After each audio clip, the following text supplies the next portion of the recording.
A continuación resolveremos estos dos ejercicios de ángulo trigonométrico. En el primer ejercicio nos dicen halla x en función de alfa y beta y nos dan precisamente el ángulo alfa y el ángulo beta y además el ángulo x que está conteniendo a esos dos ángulos. Para hallar x en función de alfa y beta, primero tenemos que fijarnos en el sentido que tienen cada ángulo. Por ejemplo, el alfa tiene un sentido horario, en cambio el beta tiene un sentido antihorario. Además, el x también tiene sentido antihorario. Por lo tanto, para hacer operaciones con estos ángulos nos conviene que todas tengan el mismo sentido.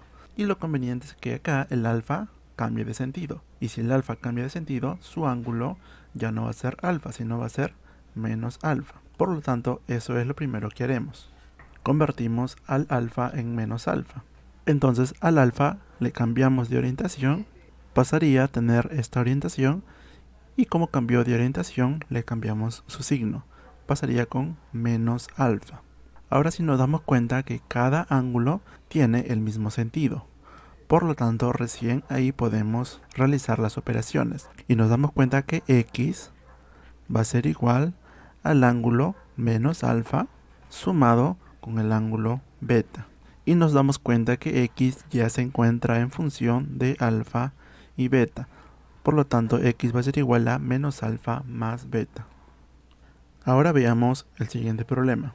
Y nos dicen halla x en función de alfa, beta y teta. Igualmente nos dan una figura en la cual se muestra el ángulo alfa en sentido antihorario, el ángulo beta en sentido horario y el ángulo teta en sentido antihorario. Además nos dan el ángulo x que no tiene un sentido definido, pero que está conteniendo a estos tres ángulos, alfa, beta y teta. Entonces primero vamos a realizar la gráfica para luego hacer los cambios de sentido de los ángulos.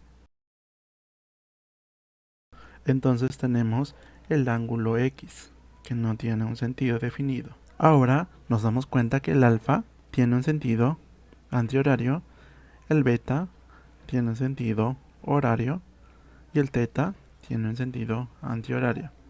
Por lo tanto, lo conveniente es que este beta cambie de sentido y si cambia de sentido se convierte en menos beta.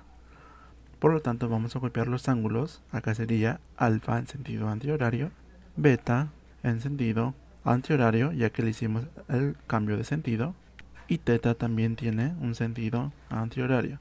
Entonces lo único que modificamos fue el ángulo beta, la cual cambió de sentido y se convirtió en menos beta. Recién cuando ya tengamos todos los ángulos en el mismo sentido, vamos a relacionar el x con estos ángulos. Entonces nos damos cuenta que x va a ser igual a alfa menos beta más teta. Y esa es la respuesta para nuestro segundo problema. Entonces recordemos, cuando tengamos problemas de este tipo, siempre es conveniente darle el mismo sentido a todos los ángulos.